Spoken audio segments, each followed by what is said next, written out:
여러분은 자식에게 배신감을 느껴보신 적이 있으신가요? 눈에 넣어도 아프지 않게 키웠건만 머리 좀 굵어졌다고 부모를 짐짝 취급하거나 당연하게 돈줄로 여기는 자식들을 볼 때면 가슴 한구석이 뻥 뚫리는 것만 같습니다. 오늘 들려드릴 이야기는 평생을 가족을 위해 헌신했지만 결국 자식의 이기심 앞에 눈물을 흘려야 했던 어느 어머니의 사연입니다. 하지만 이 이야기는 그저 슬픈 이야기가 아닙니다. 자식의 부당한 요구에 당당하게 아니오라고 외치고 자신의 인생을 찾아가는 통쾌한 반격의 기록이기도 합니다. 지금부터 들려드릴 기막힌 사연, 끝까지 집중해 주시기 바랍니다. 제 이름은 김영순. 올해 67입니다. 남편을 먼저 떠나보내고 혼자 된 지는 5년이 지났습니다. 남들은 혼자 사는 게 외롭지 않냐고 묻지만 저는 오히려 지금이 제 인생의 황금기라고 생각했습니다. 아침에 눈 뜨면 누구 눈치 볼 것 없이 따뜻한 믹스커피 한 잔 타 마시고 오전에는 복지관에서 노래 교실을 다닙니다. 점심엔 친구들과 칼국수 한 그릇 사 먹고 저녁엔 좋아하는 트로트 프로그램을 보며 잠이 들죠. 평생 남편 뒷바라지 하랴, 자식들 키우랴, 제 시간이라고는 없었던 지난날을 보상받는 기분이었습니다. 그런데 그 평화가 깨지는 건 한순간이더군요. 그날은 유독 날씨가 화창한 화요일이었습니다. 복지관 가는 길에 전화벨이 울렸습니다. 화면을 보니 큰딸이라는 글자가 떠 있더군요. 반가운 마음에 전화를 받았습니다. 우리 딸, 웬일이야? 이 시간에? 엄마 바빠? 지금 통화돼? 목소리가 어딘가 급해 보였습니다. 아니, 복지관 가는 길이지. 무슨 일 있어? 엄마, 나 이번에 복직해야 할 것 같아. 복직? 애 낳은 지 6개월밖에 안 됐잖아. 몸은 괜찮고? 요즘 물가는 오르지. 대출 이자는 감당 안 되지. 남편 월급만으로는 도저히 답이 안 나와서 그래.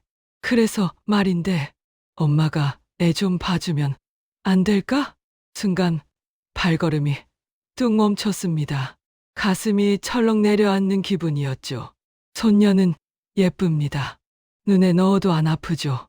하지만 잠깐 보고 예뻐해 주는 것과 하루 종일 젖먹이고 기저귀 갈며 키우는 건 차원이 다른 문제입니다. 저는 이미 두 아이를 키우며 제 젊음을 다 바쳤습니다. 무릎 관절은 이미 닳을 대로 닳아 비만 오면 쑤시고 손목은 시큰거려 병원을 채집 드나들듯 합니다. 그런 저에게 다시 그 고된 육아 전쟁터로 돌아가라니요. 딸아, 내 나이가 곧 70이다. 이제 내 몸 건사하기도 힘든데 갓난쟁이를 어떻게 보니? 도우미 아주머니를 쓰거나 어린이집을 알아보는 게 낫지 않겠어? 엄마, 요즘 도우미 비용이 얼만 줄 알아? 한 달에 300만 원은 줘야 한대. 그리고 남한테 어떻게 핏덩이를 맡겨? 엄마는 집에서 놀잖아. 어차피 심심할 텐데 손녀 재롱도 보고 좋지 뭐. 그냥 우리가 용돈 좀 챙겨 드릴 테니까 좀 봐줘. 집에서 논다니요. 제 하루 일과가 제 소중한 노년의 시간이 딸의 눈에는 그저 노는 시간으로 보였나 봅니다. 서운함이 목구멍까지 차올랐지만 꾹 눌러 참았습니다. 자식 이기는 부모 없다는데 딸이 저렇게 사정하니 마음이 약해지는 것도 사실이었습니다. 하지만 저는 알고 있었습니다. 이걸 덥석 받아들이며 제 남은 인생은 다시 누구의 엄마, 누구의 할머니로만 남게 될 거라는 거요. 그리고 솔직히 말해서 공짜 봉사를 강요하는 딸의 태도에 화가 났습니다. 그래서 저는 큰 결심을 하고 입을 열었습니다. 그래, 그렇다면 내가 봐주마. 정말? 역시 우리 엄마야. 고마워, 엄마. 대신 조건이 있다. 조건? 무슨 조건? 도우미 쓰는 비용이 300만 원이라고 했지? 나한테도 똑같이 300만 원 줘라. 그러면 내가 내 생활 다 포기하고 애 봐줄게. 수화기 너머로 정적이 흘렀습니다.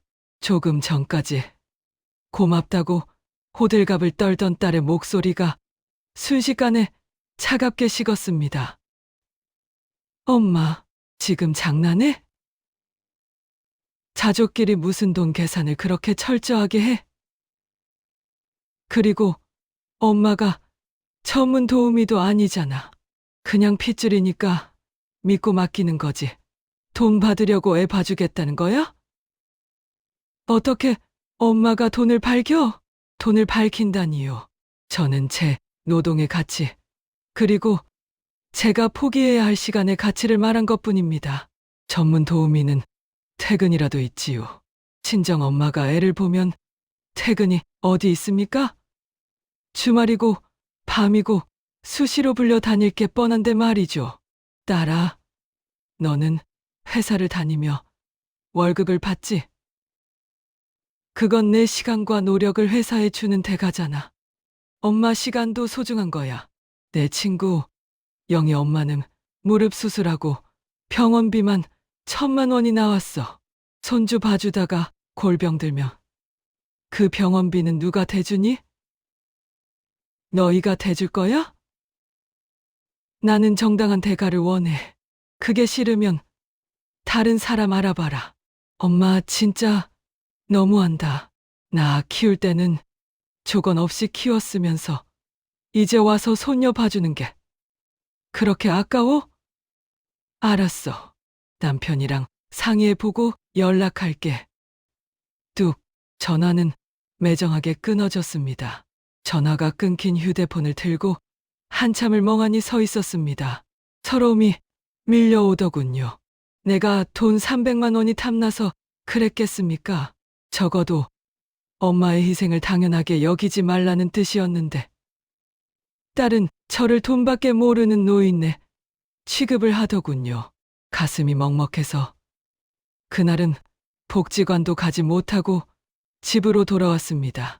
집에 돌아와 텅 빈 거실에 앉아 있으니 벽에 걸린 가족 사진이 눈에 들어왔습니다. 딸이 대학 졸업할 때 찍은 사진이었죠. 학비 대느라 남편과 시장에서 옷 장사하며 고생했던 기억이 스쳐 지나갔습니다.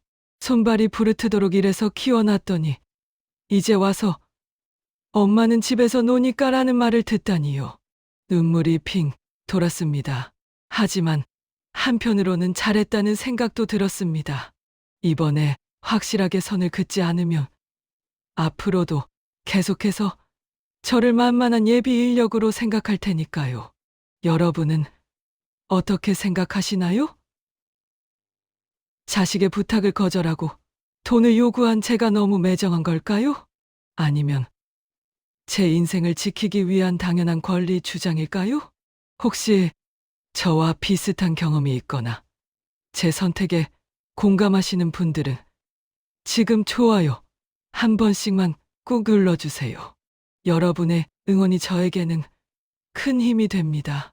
그리고 아직 구독 안 하신 분들은 구독 버튼도 잊지 마시고요. 앞으로 펼쳐질 기가 막힌 이야기 놓치지 않으시길 바랍니다. 그렇게 전화를 끊고 하루 종일 연락이 없더군요. 사위한테서라도 전화가 올 줄 알았는데 사위도 감감무소식이었습니다. 저녁밥도 넘어가지 않아 물에 밥을 말아 대충 넘기고 일찍 잠자리에 들었습니다. 하지만 잠이 올 리가 있나요? 뒤척이다가 새벽 2시쯤 되었을까 휴대폰이 짧게 진동했습니다. 징. 문자 메시지가 도착한 소리였습니다. 이 시간에 누구일까? 혹시 딸일까? 떨리는 손으로 안경을 찾아 쓰고 휴대폰을 확인했습니다. 발신자는 역시 딸이었습니다. 그런데 그 내용을 읽는 순간 저는 심장이 멎는 줄 알았습니다.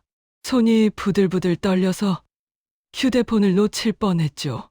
차라리 욕을 하거나 화를 냈다면 나았을 겁니다. 하지만 딸이 보낸 문자는 제가 상상했던 것보다 훨씬 더 충격적이고 비수처럼 제 가슴을 찔러왔습니다. 그 문자를 본 순간 저는 결심했습니다. 이제 더 이상 예전의 착한 엄마 김영수는 없다고 말이죠. 도대체 딸이 새벽에 보낸 문자는 무슨 내용이었을까요?